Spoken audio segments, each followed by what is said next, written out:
Welcome to 9+ news. నేను Ravichandra. AP deputy CM Pawan Kalyan గత కొన్ని రోజుల నుంచి ఒక సర్జరీ గురించి బాధపడుతున్నారు. సైనటైజ్ సమస్యకు ఇటీవలే సర్జరీ చేయించుకున్నటువంటి పవర్ స్టార్ మళ్ళీ సర్జరీ చేయాల్సుకున్న అవసరం ఏముంది? భుజాల నొప్పితో ఆయన 15 ఏళ్లుగా నిజంగానే బాధపడుతున్నారా? ఆ సమస్యను పంటి కింద భరిస్తూనే ఒక యాక్టర్గా, జనసేన పార్టీ అధినేతగా, డిప్యూటీ సీఎంగా సేవలందిస్తున్నారా? తక్షణ చికిత్స చేయాల్సిందే అని చెప్పి ముంబైలోని కోకిలాబెన్ ధీరుభాయ్ అంబానీ ఆసుపత్రి వైద్యులు రీసెంట్గా పవన్కి సజెస్ట్ చేశారు. అత్యవసర పనులు, అధికారిక కార్యక్రమాలు పూర్తి చేసుకొని వస్తానంటూ చెప్పి పవన్ కళ్యాణ్ ఆ సర్జరీని వాయిదా వేసుకుంటూ వచ్చారు. అయితే సర్జరీ చేయించకుంటే భవిష్యత్తులో ఈ సమస్య మరింత ముదిరే ప్రమాదం ఉందా? పవన్కు అన్ని సమస్యలు ఒకేసారి నిజంగానే చుట్టుముట్టాయి. ఇదే అంశానికి సంబంధించి మనం టోటల్గా ఈరోజు జూమ్ లైవ్లో మాట్లాడడానికి మనతో పాటు డాక్టర్ విజయభాస్కర్ గారు మరి కాసేపట్లో జాయిన్ కాబోతున్నారు. అయితే పవన్కు రొటేటర్ కఫ్తో పాటు భుజానికి సంబంధించినటువంటి 2 కండరాల్లో గాయం తీవ్రత ఎక్కువగా ఉందని చెప్పి డాక్టర్లు నిర్ధారించారు. దీనికి తక్షణమే సర్జరీ చేయాలని కూడా స్పష్టం చేశారు. భుజాలకు చెందినటువంటి కండరాలు పూర్తిగా చిట్లడం వల్ల ఆయన ఇబ్బందులు పడుతున్నారు. ఇక రొటేటర్ కఫ్ అంటే భుజం చుట్టూ ఉండేటువంటి కండరాలు, స్నాయువుల సమూహం అని చెప్పుకోవాలి. ఈ భాగంలో గాయమైనప్పుడు తీవ్రమైన నొప్పి వస్తుంది. కొన్నిసార్లు చేయి కదపడం కూడా చాలా కష్టమవుతుంది. ముఖ్యంగా చేయి పైకి లేపినప్పుడు లేదా భుజం మీద తల వాల్చి పడుకున్నప్పుడు నొప్పి మరింత పెరిగే అవకాశం ఉంది. అయితే గాయం తీవ్రతను బట్టి చికిత్స ఉంటుంది. నొప్పి తక్కువగా ఉంటే ఫిజియోథెరపీ ద్వారా నయం చేయవచ్చు. కానీ పవన్ కళ్యాణ్ విషయంలో గాయం తీవ్రత ఎక్కువ కావడంతో సర్జరీ తప్పనిసరి అని చెప్పి వైద్యులు కూడా సజెస్ట్ చేసినట్టుగా అయితే తెలుస్తుంది.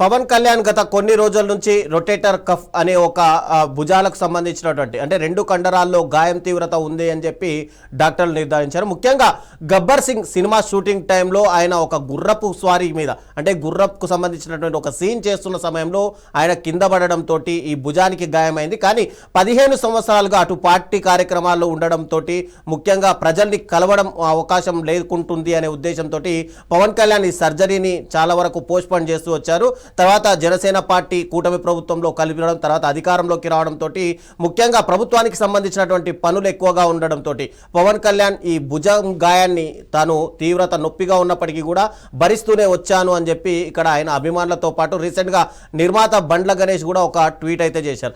అయితే పవన్ కళ్యాణ్ భుజాలకు సంబంధించి అటు ముంబైకి వెళ్ళడం, అక్కడ ఆసుపత్రిలో ఇమీడియట్గా సర్జరీ చేయాలని డాక్టర్లు చెప్పగా కొన్ని ముఖ్యమైన పనులు ఉన్నాయి, ఆ పనులు వాయిదా వేసుకున్నాను, వాటిని ఇమీడియట్గా పూర్తి చేసుకుని వచ్చి నేను సర్జరీ చేయించుకుంటాను అని చెప్పి డాక్టర్లకు కూడా పవన్ కళ్యాణ్ చెప్పినట్టయితే తెలుసు.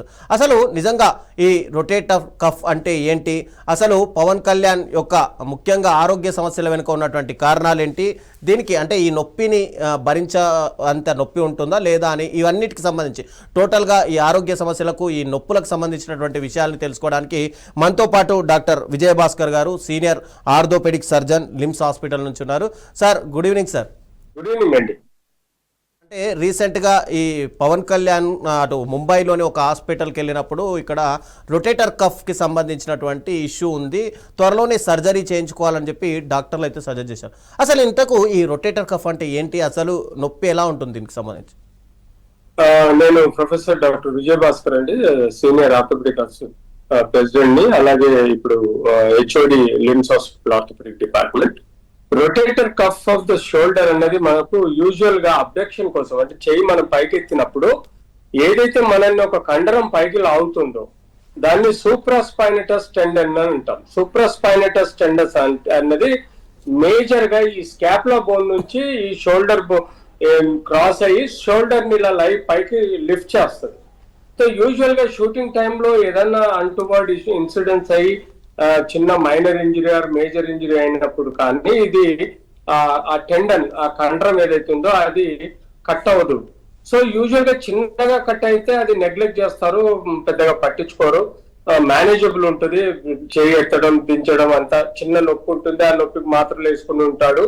ఆ తర్వాత కొంత ఇగ్నోర్ చేసి ఉంటాడు. అది క్రమేణా స్లోగా డీజనరేటివ్ రప్చర్ గా, అంటే అరిగిపోయి, అంటే కండరం వయసు పెరిగిన కొద్ది కండరం ఎక్కడైతే ఫైబర్స్ తగినాయో అది సాగదీయబడతాయి. దాన్ని స్ట్రెయిన్ అంటాము. ఆ స్ట్రెయిన్ వల్ల ఆ టెండన్ పూర్తిగా కట్ అయిపోయి ఇప్పుడు complete rupture of the supraspinatus tendon ఏదైతే రొటేటర్ కఫ్ ఉంటుందో అది అయి ఉంటుంది. సో దానికి అబ్సల్యూట్లీ ఇనిషియల్ గా మనము ఆయనకు దెబ్బ తగిలినప్పుడు, ఎప్పుడో షూటింగ్ లో దెబ్బ తగిలినప్పుడు అప్పుడు దానికి ఐస్ ప్యాక్ పెట్టడము, లేకపోతే మెడిసిన్స్, పెయిన్ స్ప్రేస్ వాడడం వల్ల ఇమీడియట్లీ పెయిన్ రిలీఫ్ అయి ఉంటుంది. కానీ గ్రాడ్యువల్ గా అది నొప్పి వచ్చినప్పుడల్లా ఏదో ఒక మాత్ర తీసుకోవడం, లైట్ తీసుకోవడం, అలా స్లోగా వదిలిపెట్టడం వల్ల ఇప్పుడు అది డీజనరేటివ్ చేంజెస్ లో, అంటే ఆ కండరాల సాగిపోయి తెగిపోయి ఉంటాయి పూర్తిగా. సో దాన్ని మేము క్రోనిక్ టెండినైటిస్ అంటాము, chronic rupture of the tendon అంటాం. సో ఇన్ని సంవత్సరాల తర్వాత ఇది బయటపడ్డది అంటే డెఫినెట్లీ క్రోనిక్ డీజనరేటివ్ టెండినైటిస్ కానీ రప్చర్ కానీ అంటాం. సో ఇప్పుడు టెక్నికల్ గా దానికి ఇనిషియల్ ట్రీట్మెంట్ ఇచ్చిన ఐస్ ప్యాక్ మెడిసిన్స్ పనిచేయి కాబట్టి ఇప్పుడు మేము దాన్ని ఆర్థ్రోస్కోపిక్ సర్జరీ ద్వారా లోపల ఆ యొక్క సూపర్స్పైనటస్ టెండన్ ని ఐడెంటిఫై చేసి దానికి స్పెషల్ సూచర్ మెటీరియల్ ద్వారా దాన్ని ఎన్లాక్ చేసి సూచర్ చేయటం వల్ల మళ్ళీ యథావిధిగా ఆయనకు రొటేటర్ కఫ్ పనిచేసే ఆస్కారం కూడా ఉంటుంది. సో అలా మనము ఈ యొక్క ఈ టెండన్ రొటేటర్ కఫ్ టెండన్ ని ఈ సక్సెస్ఫుల్ గా రిపేర్ చేయగలుగుతాము, తన పని తను చేసుకోగలుగుతాడు. అంటే నార్మల్గా సార్ ఒక ఏదైనా గాయమైనప్పుడు కానీ లేదంటే కింద పడ్డప్పుడు కానీ మనకు సహజంగా నొప్పి వచ్చినా లేదంటే చిన్న ఎయిర్ ఫ్రాక్చర్ లాంటివి జరిగినా ఇమ్మీడియట్గా సర్జరీకి వెళ్ళమని అంటారు. అది నొప్పి తట్టుకోలేకపోయే సిచ్యువేషన్. అయితే ఇలాంటి దాంట్లో అంటే 15 సంవత్సరాల క్రితం పడిన గాయానికి ఇప్పటి వరకు కూడా అది తట్టుకునే శక్తి ఉంటుందంటారా మనిషికి? అంటే అదే చెప్తున్నాను, చిన్న గాయమైనప్పుడు యూజువల్ గా ఎంఆర్ఐలో కూడా ఒక స్ప్రెయిన్ అంటారు, కానీ అది టియర్ కానీ లేకపోతే తెగిపోయిందని అనడానికి ఎంఆర్ఐలో ఉండకపోవచ్చు. అప్పుడు డెఫినెట్లీ ఆ నొప్పి కానీ ఆ దెబ్బ తగిలినప్పుడు ఆ నొప్పి వచ్చినప్పుడు డెఫినెట్లీ ఎంఆర్ఐ అయి ఉంటుంది. ఆ ఎంఆర్ఐలో ఏముంటుందంటే complete tear of the tendon అని ఉండకపోవచ్చు, ఏదో పార్షియల్ స్ట్రెయిన్ అయింది, లిగమెంట్ ఇంజురీ అయింది అని చెప్పేసి, ఫైబర్స్ తగినాయి అని చెప్పేసి వస్తుంది, కానీ పూర్తిగా కట్ అయినట్టు ఇన్ఫర్మేషన్ ఉండకపోవచ్చు. అలాంటి దాంట్లో మనం ఏం చేస్తామంటే ఇనిషియల్ గా ఐస్ ప్యాక్ పెట్టేసి ఆ జబ్బకు పట్టి కట్టేసి కొంచెం రెస్ట్ ఇచ్చేసి ఐస్ ప్యాక్స్ పెట్టి మెడిసిన్స్ ఇస్తే యూజువల్ గా చాలా మందికి హీల్ అవుతుంది.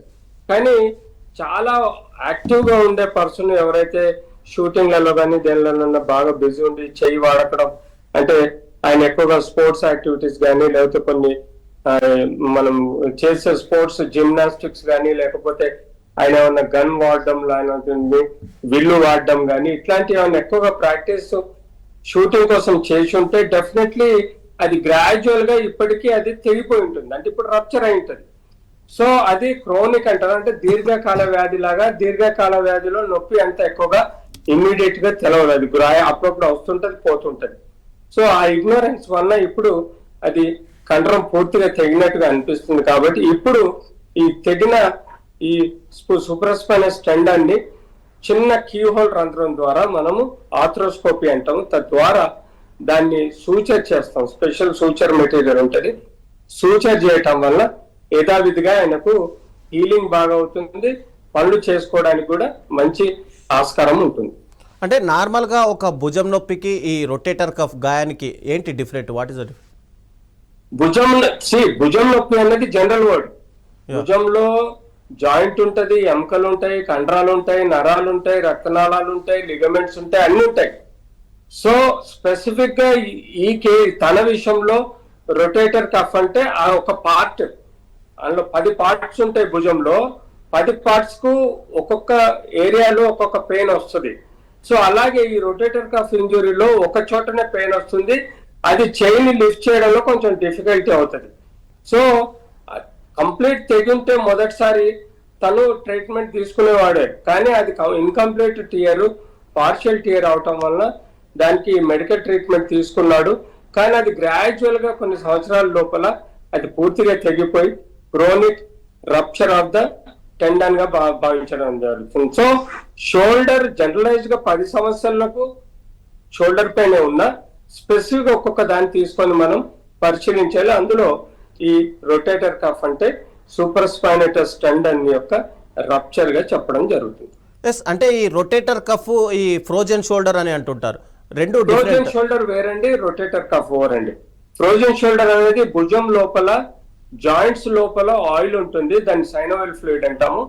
యూజువల్ గా అది షుగర్ వ్యాధి ఉన్న వాళ్ళలో, డయాబెటిక్స్ లో ఏమవుతుందంటే షుగర్ కంట్రోల్ లేకపోతే కొంత గ్లూకోజ్ కంటెంట్ అన్నది సైనోవెల్ ఫ్లూయిడ్ లో కూడా ఎంటర్ అయ్యి ఆ యొక్క సైనోవెల్ ఫ్లూయిడ్ గట్టిగా ఫామ్ అవుతుంది. అంటే ఇంజన్ లో ఆయిల్ జామ్ అయినట్టుగా షోల్డర్ లో కూడా సైనోవెల్ ఫ్లూయిడ్ జామ్ అయిపోయి షోల్డర్ ని కదపకుండా, లిఫ్ట్ చేయనీయకుండా, షర్ట్ తొడనీయకుండా రిస్ట్రిక్టెడ్ మూవ్మెంట్ షోల్డర్ కు ఉంటుంది. దాన్ని ఫ్రోజన్ షోల్డర్ అంటాము.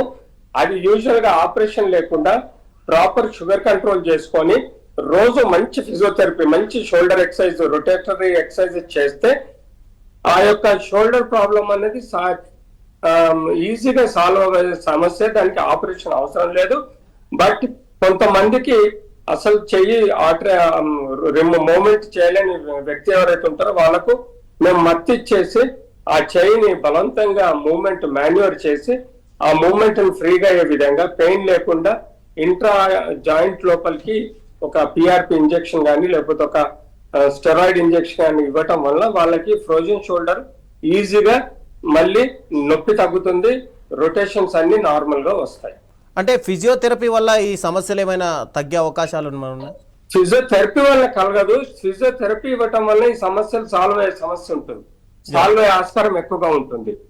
ఫిజియోథెరపీ అనేది జాయింట్ స్టిఫ్నెస్ ని అవాయిడ్ చేస్తుంది.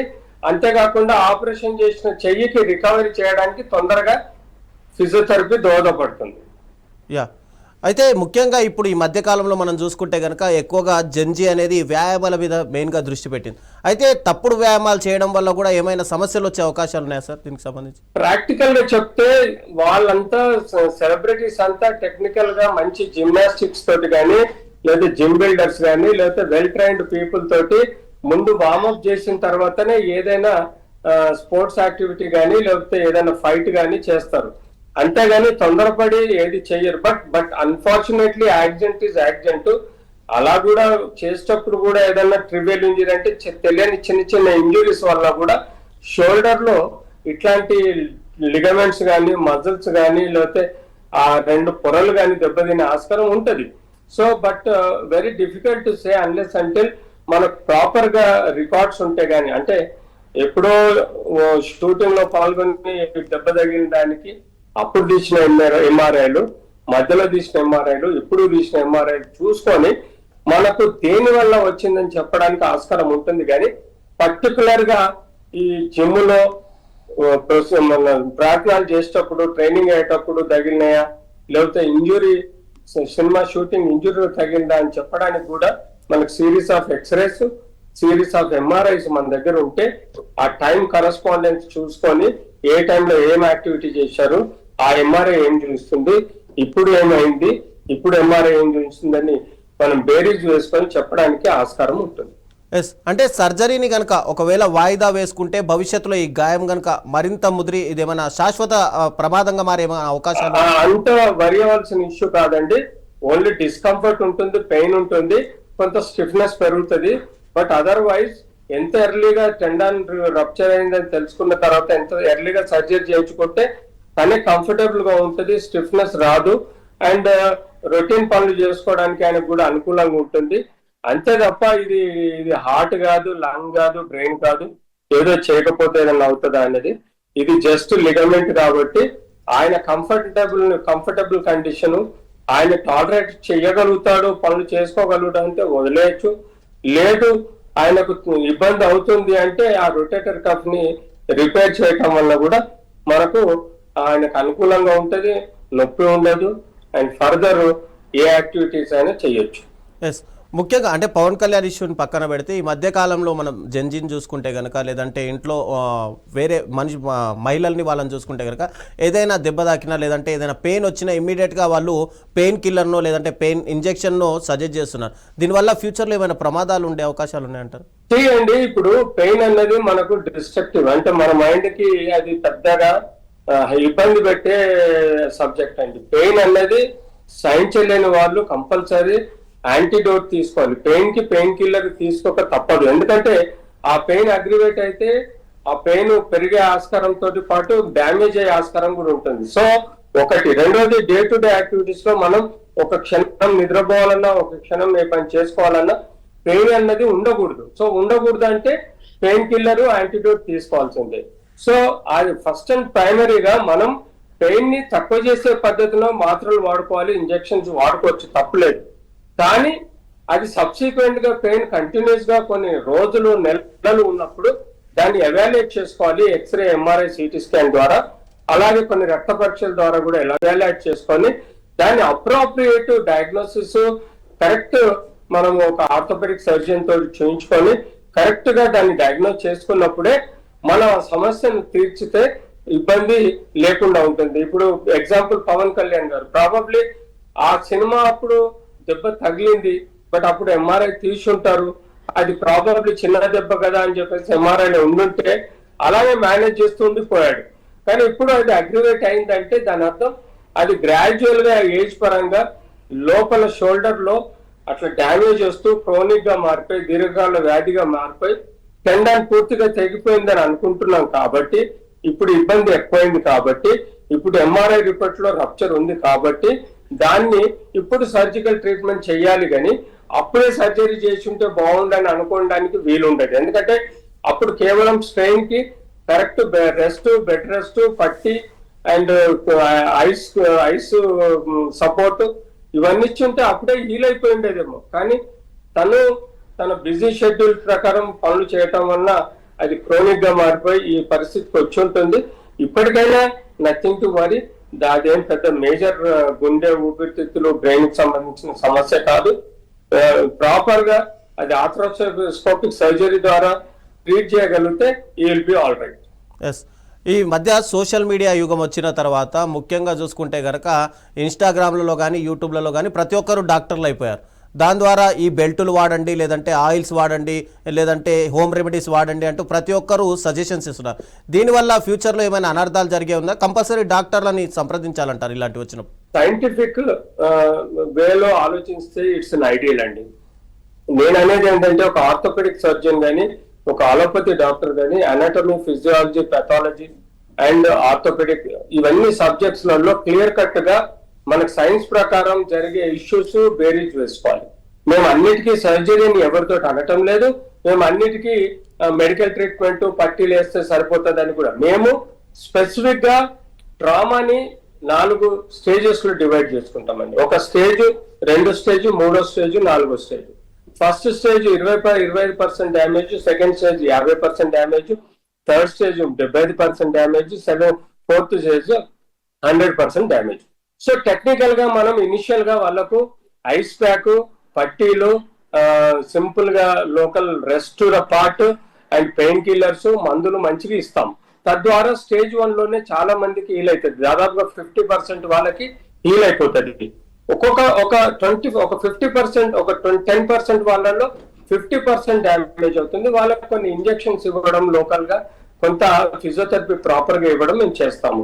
స్టేజ్ 3 కూడా వీలైనంత వరకు మనము medications, braces, cold applications, physiotherapy ద్వారా కూడా మనం హీల్ చేయగలుగుతాం. స్టేజ్ 4 అన్నది ఇప్పుడు పవన్ కళ్యాణ్ గారికి సూప్రాస్పైనటస్ టెండన్ రప్చర్ అయి ఉంటుంది. అది మనము బయోమెకానికల్ కాజ్ అండి. అంటే మనం తెగిపోయిన దాన్ని అనవసరంగా మందులు ఇచ్చి నానబెడితే పని కాదు. తెగిపోయిన దానికి పట్టి వేస్తే పని కాదు.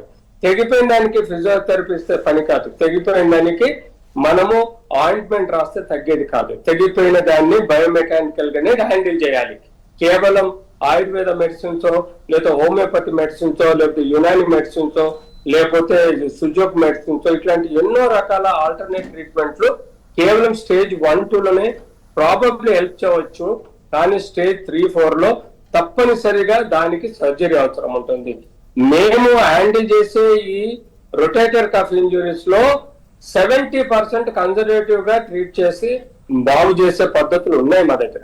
కేవలం 20 to 30% వేళ్లలో ఎలాగైతే ఈ దీర్ఘకాలిక వ్యాధి వల్ల, దీర్ఘకాలిక స్ట్రెయిన్ వల్ల ఆ లిగమెంట్ టార్న్ అయింది, తెగిపోయింది. కాబట్టి ఇలాంటి వాళ్ళకి తప్పనిసరి పరిస్థితుల్లో మనము రిపేర్ చేయాలి, టెండానికి కుట్లేయాలి. అది అయితే కానీ అతనికి నొప్పి తగ్గదు. అంతేకాకుండా చెయ్యి ఆడించడానికి కూడా, పైకి కిందికి ఆడించడానికి కూడా ఈజీగా ఉంటుంది. సో ఏ స్టేజ్ లో వైద్యం అవసరము, ఎలా వైద్యం అవసరం అన్నది ఒక క్వాలిఫైడ్ ఆర్థోపెడిక్ సర్జన్ ఒక సైంటిఫిక్ వేలో ఆలోచించి దాని కరెక్ట్ సొల్యూషన్ అన్నది ఇవ్వగలుగుతాడు. కాబట్టి ఇక అది మిగతా మోడాలిటీస్ ఆఫ్ ట్రీట్మెంట్ లో వాళ్ళ చాయిస్ ఉంటది. We don't we accept every treatment, but ఏ టైంలో ఏది కావాలనేది టెక్నికల్ గా మా నాలెడ్జ్ ప్రకారం, ఈ స్టేజెస్ ప్రకారం ట్రీట్మెంట్ ఇవ్వాల్సిన అవసరం ఉంటుంది. ఎస్, అంటే ఈ రొటేటర్ కఫ్ సర్జరీ జరిగిన తర్వాత ఒక పేషెంట్ రికవరీ కావడానికి ఎంత సమయం పడుతుంది నార్మల్ స్టేజ్ కావడానికి? యూజువల్ గా దాని ఫిక్సేషన్ బట్టి ఉంటుందండి. ఇట్ ఈస్ మంచిగా స్నఫ్లీ బాగా గట్టిగా ఫిట్ అయి ఉంటుంటే మనం సెకండ్ నుంచి థర్డ్ వీక్ లో స్లోగా గ్రాడ్యువల్ గా అసిస్టెడ్ ఫిజియోథెరపీ చెప్తామండి. సో అసిస్టెడ్ ఫిజియోథెరపీ అంటే తనంతట తాను బరువు వేసుకోకుండా మన చేతి బరువుతో మెల్లగా చేయి ఆడించడం జరుగుతుంది. గ్రాడ్యువల్ గా 6 weeks లోపల ఆ టెండాన్ హీలింగ్ అప్రోప్రియేట్ గా అవుతుంది. కాబట్టి ఆ తర్వాత ఫ్రీగా మూవ్మెంట్ చేయడానికి ఫిజియోథెరపీ చెప్తాము. ఫ్రీగా మూవ్మెంట్ చేసిన తర్వాత యూజువల్ గా కొంత బరువు వేసి బరువుతోటి కూడా ఎక్సర్సైజ్ చేయిస్తాం, so that the muscle power పెరగడానికి. అంతేకాకుండా హీలింగ్ అయిపోతుంది కాబట్టి ఆ మజిల్ పవర్ పెరిగితే కూడా చేయెత్తడానికి ఈజీగా ఉంటుంది. కాబట్టి మినిమం 2 to 4 weeks లోపల తను పూర్తిగా న్యాయమయ్యే ఆస్కారం ఉంటుంది. ఆ తర్వాత విగరస్ గా ఫిజియోథెరపీ, విగరస్ గా పనులు చేసుకుంటూ పోతుంటే క్రమేణా ఆ నొప్పి అనేది ఉండకుండా ఉంటుంది. ఎస్, ఈ మధ్య కాలంలో మనం ముఖ్యంగా చూసుకుంటే కనుక ఐటీ ఎంప్లాయీస్ ఎక్కువైపోయారు. దాంట్లో వాళ్ళు అంటే 8 to 10 hours దాదాపుగా సిస్టమ్ ముందే కూర్చుని వాళ్ళకు పూర్తిగా బ్యాక్ పెయిన్ కానీ, మెడ నొప్పులు కానీ, లేదంటే వెన్ను నొప్పులు కానీ ఇవన్నీ కూడా ఎక్కువగా వస్తున్నాయి. దీనికి అంటే వాళ్ళు ఒకవేళ ఫ్యూచర్లో ఎలాంటి సమస్యలు రాకుండా ఉండాలంటే వాళ్ళు ఎలాంటి జాగ్రత్తలు తీసుకుంటే బెటర్ అంటారు? ఐటీ ఇంజనీర్లు, ఐటీ ఆఫీసర్స్ ఈ మధ్య కాలంలో సెడెంటరీ లైఫ్ ఎక్కువైపోయిందండి. అంటే వాళ్ళకు ఇంటి నుంచి కార్లో వస్తుంటారు, కంపెనీకి వస్తారు, కంపెనీలో గంటల తరబడి సిస్టమ్ మీద కాన్సన్ట్రేట్ చేస్తుంటారు. సిస్టమ్ మీద ధ్యాస వాళ్ళ వ్యక్తిగత ఫిజియోలాజికల్ బాడీ మీద ఇంట్రెస్ట్ ఉండదు. వాళ్ళకి ఏమైనా మెదడు వాడతారు తప్ప ఫిజికల్ గా బాడీని ఎక్కడ వాడరు. తద్వారా ఏమవుతుందంటే వాళ్ళకు ఒబేసిటీ సమస్యలు పెరుగుతాయి. నడుము నొప్పులు, వీపు నొప్పులు, మెడ నొప్పులు, హ్యాండ్ పెయిన్స్, ఇవన్నీ సమస్యలు, భుజంలో పెయిన్స్, ఎందుకంటే కంటిన్యూస్ గా కంప్యూటర్ ను వాడడం, స్టాటిక్ గా వాడడం ఇలాంటివి చేస్తున్నారు. తద్వారా ఎన్నో ఆర్థోపెడిక్ సమస్యలు, స్పైన్ ప్రాబ్లమ్స్ ఈ మధ్య కాలంలో సాఫ్ట్వేర్ ఇంజనీర్స్ లో చూస్తున్నాం. సో మేము అడ్వైజ్ చేసేదంటే ఏ మనిషికైనా కంటిన్యూస్ గా ఒకే రీతిలో పనిచేయటం వల్ల ఆ సైడ్ నరాలు కానీ, కండరాలు కానీ, లేకపోతే మీకుండే స్పైన్ జాయింట్స్ కానీ ఏదైనా డ్యామేజ్ అయ్యే ప్రమాదం ఉంటుంది. అందులో మరి కంటిన్యూస్ గా ఏదో ఒకటి తింటూ ఆ మైండ్ మేతలాగా మైండ్ అంతా ల్యాప్టాప్ మీద పెట్టేసి ఒక హ్యాండ్ తోటి డ్రింక్స్, ఒక హ్యాండ్ తోటి ఫుడ్ తినటం వల్ల వాళ్ళలో ఒబేసిటీ పెరుగుతుంది. తద్వారా వాళ్ళకి ఎన్నో సమస్యలు, ఒబేసిటీ, బీపీ, షుగర్లు, నెక్ పెయిన్స్, షోల్డర్ పెయిన్స్, నడుం పెయిన్స్, ఎన్నో సమస్యలు వస్తుంటాయి. ఈవెన్ కళ్ళల్లో కూడా బ్లూ రేస్ వల్ల ఐస్ ఎఫెక్ట్ అవుతుంటాయి. నెక్ లో కూడా కంటిన్యూస్ గా మానిటర్ మీద కాన్సన్ట్రేట్ చేయడం వల్ల నెక్ స్ట్రెయిన్ అయ్యి నెక్ పెయిన్స్ వస్తుంటాయి, డిస్క్ ప్రొలాప్స్ వస్తుంటాయి. ఈ సమస్యలన్నీ తీరాలి అంటే గంటకు 10 నిమిషాలు లేచి తను హాయిగా ఒక ఎంటర్టైన్మెంట్ రూమ్ లో కానీ, లేకపోతే ఫిజికల్ ఎక్సర్సైజ్ రూమ్ లో కానీ వెళ్ళి ఆ ఓపెన్ ఎయిర్ లో కానీ వెళ్ళిపోయి తను ఒక 10 నిమిషాలు, గంటకు ఒక 5 minutes 10 minutes అన్నా కొంత యాక్టివిటీ చేసి మనము చేస్తూ ఉండాలి. అంతేకాకుండా పని చేసేటప్పుడు వీలైనంత వరకు గ్రీన్ వెజిటబుల్స్, గ్రీన్ సలాడ్స్ తీసుకుంటే మంచిది, ఆకలి అవుతుందని. కాకుండా carbohydrate, junk food, soft drinks, sugar based drinks, అంతేకాకుండా sugar based foods, junk foods తీసుకోవటం వల్ల వాళ్ళకు విపరీతమైన ఒబెసిటీ వస్తుంది, డయాబెటీస్ వస్తుంది, హైపర్ టెన్షన్ వస్తుంది. తద్వారా కిడ్నీ, లివర్, ఫ్యాటీ లివర్ కూడా ఎఫెక్ట్ అయ్యే ప్రమాదం ఉంటుంది, కిడ్నీ మీద ఎఫెక్ట్ అయ్యే ప్రమాదం ఉంటుంది. సో ఆ సాఫ్ట్వేర్ ఇంజనీర్లకు నేను ఇచ్చే సలహా ఏంటంటే కేవలం పొద్దున ఒక 15-20 నిమిషాలు ఎక్సర్సైజ్ చేయటం వల్ల మీరు బాగుపడరు. మీరు కంటిన్యూస్ మొనోటోనస్ పని చేసేటప్పుడు మధ్యలో 10-15 నిమిషాలు బ్రేక్ తీసుకొని ఎక్సర్సైజ్ చేసి బయట కాఫీ టీ తాగి లేకపోతే lemon tea or green tea తాగటం వల్ల ఇంకా మంచిది. తద్వారా మీ ఆరోగ్యం బాగుంటుంది, మీ physical weight of the body బాగుంటుంది, మీకు కోమార్బిడ్ డిసీజెస్ రావు అండ్ మీరు హ్యాపీగా ఉండగలుగుతారు. ఎస్, ఈ మధ్య కాలంలో మనం చూసుకుంటే సార్ యాక్చువల్గా జిమ్లలో కూడా భారీగా కసరత్తులు చేస్తున్నారు, హెవీ వెయిట్లు కూడా లిఫ్ట్ చేస్తున్న పరిస్థితి. ఒక మనిషి నిజంగా ఎంత వెయిట్ వరకు హ్యాండిల్ చేయగలడు? ఎందుకంటే ఈ మధ్య నేను 200 కిలోలు ఎత్తాను, 300 కిలోలు ఎత్తాను అంటూ ఇన్స్టాగ్రామ్లలో పోస్ట్ చేసుకుంటున్నారు. అయితే ఒక మనిషి నిజంగా ఎంత వెయిట్ వరకు హ్యాండిల్ చేయగలడు? ఇది ఎక్కువగా ఏజ్, హైట్, వెయిట్ మీద డిపెండ్ అవుతుంటుందండి. ఇట్ ఈస్ నాట్ పర్టికులర్ ఇంత వెయిట్ ఇంత మోయాలని ఉండదు. అది గ్రాడ్యువల్ గా వెయిట్ ఇంక్రీజ్ చేస్తూ ఎక్సర్సైజ్ చేయాలి. కానీ తొందరపడి మీరు ఎఫ్ట్ పరిస్థితుల్లో కూడా అధిక వెయిట్ మీద ఇనిషియల్లీ కాన్సన్ట్రేట్ చేయదు. ఫస్ట్ మీ హైట్, వెయిట్ మీరు జిమ్ మెడికల్ ఆఫీసర్ కానీ లేకపోతే మీరు జిమ్ ట్రైనర్ తో కానీ డిస్కస్ చేయాలి. మీ బిఎంఐ ఎంత ఉంది అన్నది చెక్ చేసుకోవాలి. దాని తర్వాత మీకు వెయిట్ క్యాలిక్యులేషన్, వెయిట్ ఎంత లిఫ్ట్ చేయాలన్నది, మీకు ఏ ట్రెడ్మిల్ చేయాలా, మీకు ఫ్లోర్ ఎక్సర్సైజ్ చేయాలా, మీకు సిట్టింగ్ ఎక్సర్సైజ్ చేయాలా అనేది జిమ్మర్ చెప్తారు. సో తద్వారా మీరు బేసిక్ గా 5 కిలోల బరువు ఎత్తారా, 2 కిలోల బరువు స్టార్ట్ చేస్తారా, 10 కిలోల బరువు స్టార్ట్ చేస్తారా అన్నది మీ యొక్క బిఎంఐ ద్వారా మీకున్న ఫిజికల్ స్ట్రెంగ్త్ వల్ల క్యాలిక్యులేట్ చేసి ఇవ్వడం జరుగుతుంది. తద్వారా గ్రాడ్యువల్ గా పెంచుకుంటూ పోయి మీ కెపాసిటీ వరకే మీరు పెంచుకుంటూ పోవాలి తప్ప మీరు అతిగా చేసినా కూడా ఇట్లాంటి లిగమెంట్స్ ఇంజురీ, ఇట్లాంటి రొటేటెడ్ కఫ్ ఇంజురీస్ అయ్యే ప్రమాదం ఉంటుంది. తద్వారా కూడా డేంజర్ ఉంటుంది. కాబట్టి మీరు మీ హైట్, వెయిట్, మీ యొక్క స్టేటస్ ని బట్టి గ్రాడ్యువల్ గా వెయిట్ పెంచుకుంటూ పోండి. అదే మీకు నేర్పిస్తుంది మీరు ఏ ఏజ్ వరకు, ఎప్పటి వరకు మీరు ఎంత బరువు మోయగలుగుతారు, ఆ బరువును ఎంత ఇంక్రీజ్ చేసుకోగలుగుతారు అన్నది మీకు జిమ్మర్ ద్వారా కూడా తెలుస్తుంది. అంతేకాకుండా మీ కెపాసిటీ మీరు అసెస్ చేసుకొని బరువు పెంచుకుంటూ పోతారు.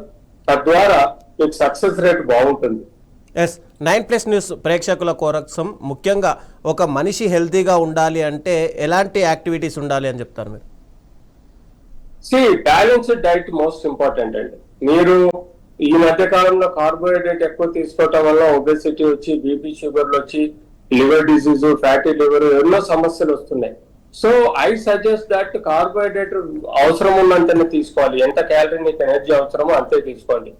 వీలైతే ప్రోటీన్ ఫుడ్ ఎక్కువ తీసుకోండి. అంటే ఫిష్ కానీ, వెజిటేరియన్, నాన్ వెజిటేరియన్ కానీ, మీకు ఫ్రూట్స్ కానీ, పల్సెస్ కానీ, లేకపోతే ఏదైనా మీరు తీసుకోండి. ప్రోటీన్ ఫుడ్ అనేది మీకు ఆబ్వియస్ గా మీ బాడీలో మజిల్ స్ట్రెంత్ పెంచుద్ది, టెండాన్ స్ట్రెంత్ పెంచుద్ది. ఫ్యాట్ కూడా అంతే అవసరం, ఎందుకంటే ఫ్యాట్ మీకు ఎనర్జీ మెయింటైన్ చేస్తుంది బాడీలో. కాబట్టి ఫ్యాట్ కూడా ఈక్వల్ గా తీసుకోండి. సో ఓవరాల్ గా మన సౌత్ ఇండియన్స్ లో అలవాటు ఏంటంటే ఎక్కువగా రైస్ వేసుకొని కొంచెం కర్రీ, కొంచెం పచ్చడి వేసుకొని తినే అలవాటు మనకి ఎక్కువ ఉంటుంది. సో ఇప్పుడు ఆ యొక్క న్యూట్రిషన్ డైట్ అనేది మనకు దాని యొక్క మొడాలిటీస్ మారిపోయినాయి.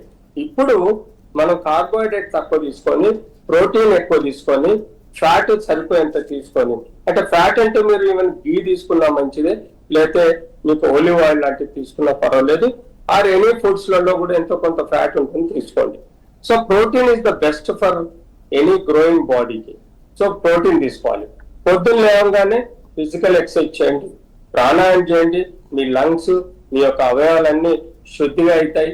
ప్రాణాయంతో పాటు మెడిటేషన్, యోగా చేయండి. సైకలాజికల్ ఇష్యూస్, ఫిజియలాజికల్ ఇష్యూస్ కూడా రెక్టిఫై అవుతాయి. ఇవన్నీ చేస్తూ బ్యాలెన్స్డ్ డైట్ తీసుకుంటూ మీరు సెడెంటరీ లైఫ్ పాటించకుండా వీలైనంత వరకు ఎటైనా పోవాలనుకుంటే సైకిల్ కానీ, లేకపోతే శ్రమతో కూడిన నడక కానీ, సైక్లింగ్ కానీ చేసుకుంటే మంచిది. మీరు అంతేకాకుండా పనిచేసే ఏరియాలో వీలైనంత వరకు కూర్చోవలసి వస్తే కూర్చొని పని చేయండి. వీలైనంత వరకు లేచి ఆఫీస్ లో అటు ఇటు నడుస్తూ పనులు చేసినా కూడా మీకు మంచి ఎక్సర్సైజ్ ఉంటుంది. తద్వారా మీకు ఎలాంటి సమస్యలు కావు. సో ఎక్కడైతే మీ సమయం ఎక్కువగా వృధా అవుతుందో, ఎక్కడైతే మీరు సెడెంటరీగా లెథార్జిక్ గా కూర్చొని పడుకొని పనులు చేస్తున్నారో, అక్కడే మీరు లేచి నిలబడడం, నడవడం, ఎక్సర్సైజ్లు చేసుకోవడం, పనులు చేసుకుంటూ నడవడం, కూర్చోవడం, మాట్లాడడం చేస్తుంటే మీ ఫిజికల్ బాడీ కూడా ఎక్సర్సైజ్ లో లోనే మీకు క్యాలరీస్ బర్న్ అయిపోయి మీకు ఒబెసిటీ రాకుండా బీపీలు, షుగర్లు, లివర్ డిజీజెస్, కిడ్నీ డిజీజెస్ లేదా ఇతరత్ర డిజీజెస్ రాకుండా కూడా హార్ట్ కూడా చాలా మంచిది. ఎస్, థ్యాంక్ యూ విజయభాస్కర్ గారు. Thank you. ఎస్, ఏదైతే పవన్ కళ్యాణ్ గత కొన్ని రోజుల నుంచి అటు భుజం నొప్పితో గాయపడుతున్నాడో దానికి ముఖ్యంగా అటు ముంబై వెళ్ళి ధీరుభాయ్ అంబానీ హాస్పిటల్కి సంబంధించి అక్కడ చూయించుకున్నప్పుడు కూడా రొటేటర్ కఫ్తో బాధపడుతున్నారు అని చెప్పి అక్కడ వైద్యులైతే చెప్పారు. ముఖ్యంగా గబ్బర్ సింగ్ సినిమా షూటింగ్ సమయంలో ఆయన గుర్రపు స్వారీ మీద నుంచి కింద పడడం, ఆ తర్వాత గాయం అవ్వడము, ఆ తర్వాత దాన్ని నిర్లక్ష్యంగా వహించడంతో అది పూర్తిగా ఒక తీవ్ర సమస్యగా మారింది. దానికి ఖచ్చితంగా సర్జరీ ఇప్పుడు అంత ఇంపార్టెంట్ కాకపోయినా తర్వాత అయినా దానికి తప్పకుండా సర్జరీ చేయించుకోవాలి. ఇక రాబోయే రోజుల్లో యూత్ కూడా హెవీ వెయిట్స్ ఎత్తే ముందు ఖచ్చితంగా అక్కడ జిమ్ ట్రైనర్ పర్యవేక్షణలోనే ఖచ్చితంగా చూసుకోవాల్సి ఉంటుంది. ఇక ఐటీ ఎంప్లాయీస్ కూడా పూర్తిగా ఈ సిస్టంలో ముందు కూర్చున్నప్పుడు వాళ్ళకు ఏదైతే విరామం దొరికిందో ఆ సమయాల్లో కాసేపు వాకింగ్ లాంటివి చేయడం, కాస్త టీ అది తీసుకొని మైండ్ రిలీఫ్కి సంబంధించినటువంటి ఎక్సర్సైజ్ చేయడం కానీ ఇలాంటివి చేస్తే కనుక రాబోయే రోజుల్లో ఇలాంటి వెన్ను నొప్పులు కానీ, నడుము నొప్పులు కానీ, లేదంటే భుజానికి సంబంధించినటువంటి గాయాలు కానీ ఇలాంటివి కాకుండా జాగ్రత్తలు తీసుకునే అవకాశం అయితే ఉంటుంది.